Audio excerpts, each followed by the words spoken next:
Imagine an ancient book filled with heavenly secrets and profound mysteries about creation, but one that was left out of the Bible. What does it reveal? And why was it forgotten? Over the centuries, various texts known as Apocrypha were excluded from the scriptures, even though they were written at the same time as many of the biblical books we know. These texts, laden with alternative stories and visions, were not rejected for lack of content but for presenting controversial ideas that challenged conventional interpretations. Today, we will explore the mysteries of these forbidden books and understand why they were considered unsuitable for the Bible. Who knows, by examining these secrets, we might discover something that changes our own understanding of faith. Since the earliest centuries of Christianity, there have been books that, although written at the same time as the texts that make up the Bible, were never officially included in the version we know today. These texts are called Apocrypha, a word that means hidden or concealed. Curiously, these texts were not simply lost or forgotten over time but were deliberately left out of the Bible. This raises an intriguing question. Why was something so ancient and possibly significant hidden from most believers? This question has challenged scholars, theologians, and the curious for centuries. The Apocrypha present stories and revelations that deeply touch people's faith and spiritual understanding. Many of these texts were written by figures who lived alongside Jesus or his followers and bring accounts and teachings that we do not find in the common Gospels. They discuss profound themes about creation, the nature of heaven, the role of angels, and even the destiny of humanity. This provocative content arouses as much fascination as controversy. After all, what could be so dangerous that it was excluded from the scriptures? These apocryphal texts often offer a more mystical and sometimes contradictory view compared to the teachings we read in the Bible. Imagine finding interpretations about the life of Jesus, the creation of the world, and the purpose of angels that differ significantly from what we know. These works offer an alternative perspective that can lead us to reflect deeply on our own spirituality. Precisely because they present these different views, the apocryphal books generated intense debates among religious leaders, who feared that these texts could cause confusion among the faithful. For the modern reader, exploring these texts is like opening a door to a parallel universe of beliefs and interpretations. It is a reminder that what we have in the Bible is, in part, a selection of ideas, while other views were purposely set aside. This brings up an important question: who decided what should or should not be part of the scriptures, and with what authority? For some, it is merely a historical matter. For others, it is a spiritual dilemma that challenges their deepest convictions. Curiosity about these texts has not diminished over time. On the contrary, it has only grown.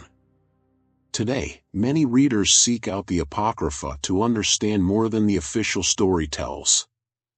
It is no wonder that these texts continue to be read and discussed, provoking debates about what faith, knowledge, and the power of those who control these narratives truly mean. Let's now get to know some of the most well-known apocryphal books and discover what they reveal about this hidden side of faith. Among the many apocryphal texts, some stand out for the surprising content they present.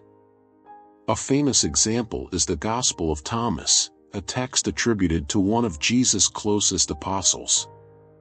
Unlike the traditional Gospels, this book does not focus on narrating the events of Jesus' life but on a collection of teachings attributed to him.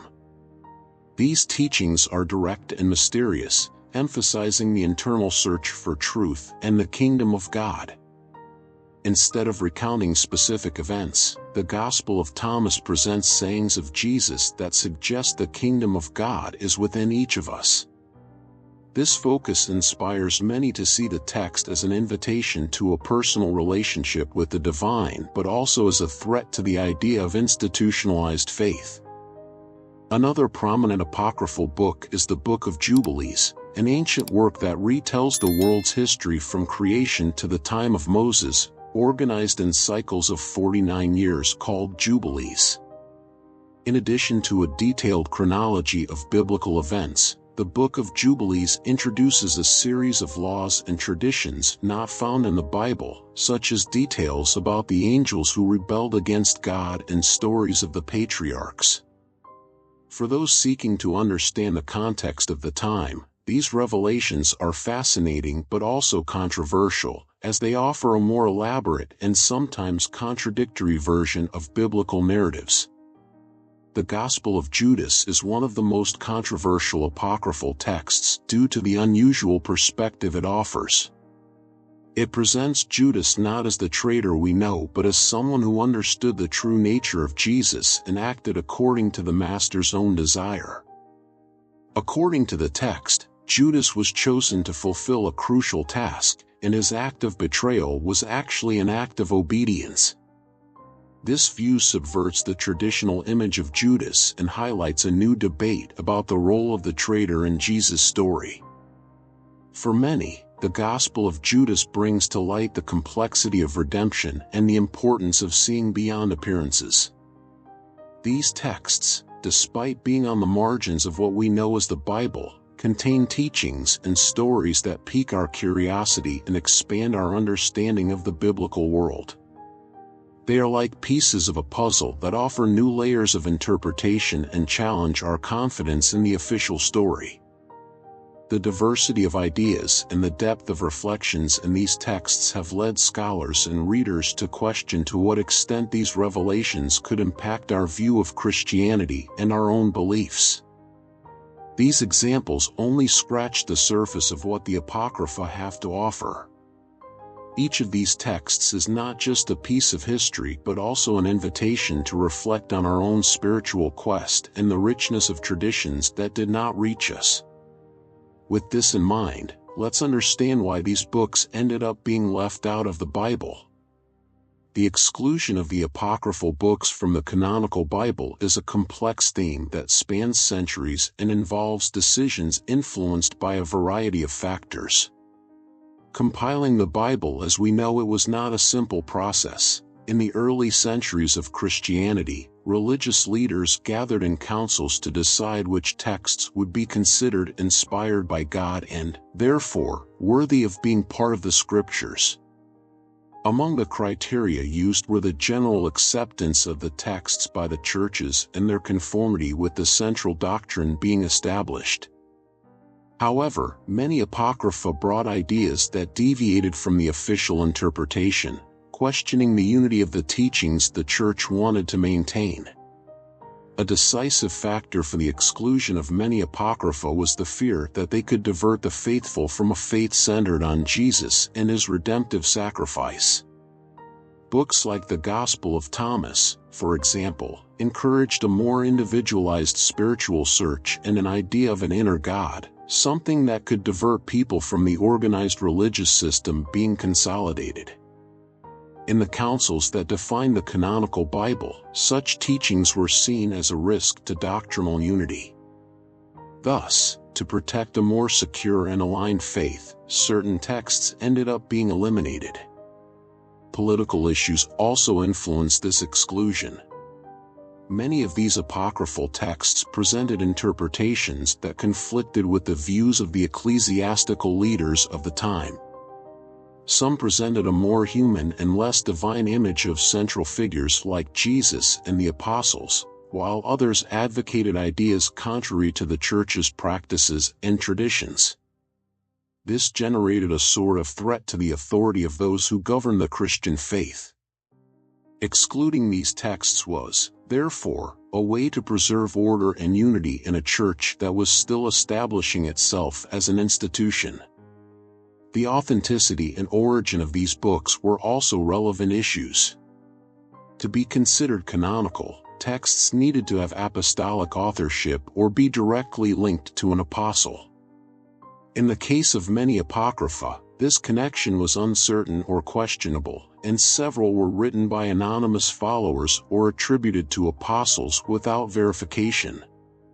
This criterion of authorship became an official justification for discarding many texts, even if their messages were spiritually enriching. Today, when we analyze these criteria and decisions, we realize that the Bible we have is the result of choices made at specific moments in history. Each text included or excluded represented a vision of what was suitable for collective faith. However, by leaving these books out, they also set aside views and interpretations that could offer a more diversified understanding of faith. In the next point, we will explore the messages and mysteries these texts conceal. The apocryphal books hold messages that spark the imagination and challenge how we understand central themes of Christian faith. Many of these texts address subjects that the canonical Bible only briefly mentions or does not mention at all, offering alternative interpretations about heaven, creation, and important biblical figures. A striking example is the Book of Enoch, which provides detailed descriptions of fallen angels and their interactions with humanity. In the book, the Watchers are angels who fall in love with human women and generate a race of giants, the Nephilim. This story raises deep questions about sin and the complex nature of divine creatures. Another controversial point found in various apocryphal texts is the conception of salvation and God's relationship with humanity. In the Gospel of Mary Magdalene, we see a unique view of the role of women in the community of Jesus' followers. Mary assumes a place of leadership and uncommon spiritual understanding for the time, discussing with other disciples and revealing mystical teachings that show a deep intimacy with Christ's words. These messages bring a new perspective on inclusion and the role of women, something that can expand understanding of faith and church values. Additionally, some apocrypha present a distinct vision of the afterlife. In the Apocalypse of Peter, for example, we find a detailed description of heaven and hell, with specific rewards and punishments for the righteous and sinners. These visions include a message of divine justice that is detailed, rigorous, and almost prophetic, painting an impactful and vivid picture of the consequences of human life. For some scholars, these descriptions may have been a way to influence the behavior of the faithful, reinforcing the idea that every earthly action will be rewarded or punished. The messages contained in these texts not only reveal new information but also challenge certain established dogmas. Many of these texts encourage a more individual spiritual search and a direct connection with God, without the need for institutionalized mediation. This view reinforces the idea that the divine can be found within each person, something that some religious traditions consider a threat to the organized model of worship. It is not hard to understand why these messages were met with mistrust by religious leaders who feared these texts could foster dangerous questioning. These mysteries and alternative interpretations continue to intrigue those who seek a broader understanding of faith. For many, the Apocrypha are not just forbidden books but portals to deeper and less conventional spiritual wisdom. And despite their exclusion, these texts are still read, studied, and debated, gaining relevance among those who wish to explore a more open perspective on the Bible and spirituality. In the next point, we will understand why interest in these books continues to grow and how they still influence our view of history and faith. Today, the apocryphal books arouse more interest than ever. With advances in archaeological research and access to ancient manuscripts, such as those found in Qumran, many people have begun to question why certain texts were left out of the Bible and what they really mean. For some, these apocryphal books are essential pieces to understand the diversity of beliefs and interpretations that existed in the early days of Christianity. Each text offers a glimpse into how Jesus' first followers understood faith and how concepts like salvation and sin were shaped over time. The growing interest in these texts also reveals a quest for a richer and deeper spirituality. In a world where spiritual knowledge is accessible, many seek to explore beyond the limits of institutional religion. Reading the Gospel of Thomas or the Gospel of Judas, for example, can open new possibilities of understanding and even strengthen one's personal bond with spirituality. These texts do not replace the Bible but function as complements that broaden the view on themes essential to Christians. The legacy of the Apocrypha is thus an invitation to reflection and critical understanding.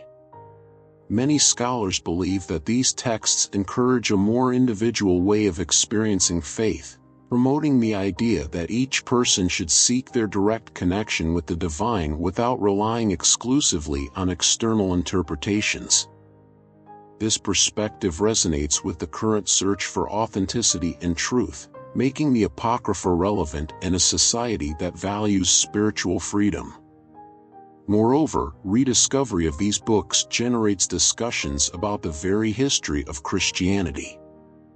The exclusion of the Apocrypha from the Bible reminds us that the Christian faith went through a structuring process where choices were made to define what was acceptable or not. Understanding this process allows for a more honest look at the formation of Christian tradition, acknowledging that beyond religious disputes, there were also political and social issues at play. In the end, the apocryphal books leave us with an important question: to what extent should we follow only an official interpretation?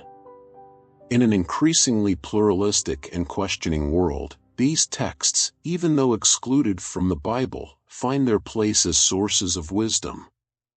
They challenge us to reevaluate our beliefs and open our minds to interpretations that go beyond the boundaries of tradition. So, what do you think? Do these texts deserve to be read and known? So, after all this, what do you think? Should the apocryphal books be in the Bible? Regardless of the answer, one thing is certain: knowing these forbidden texts takes us to a new level of understanding about the history and mysteries of faith. Each of these books reminds us that spirituality is full of nuances and that, over the centuries, choices were made to shape our view of the sacred.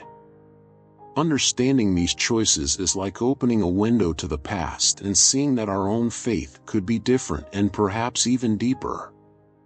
Diving into the Apocrypha is an invitation to think for yourself and expand the horizon of our belief, exploring themes and interpretations that were left out of the official history.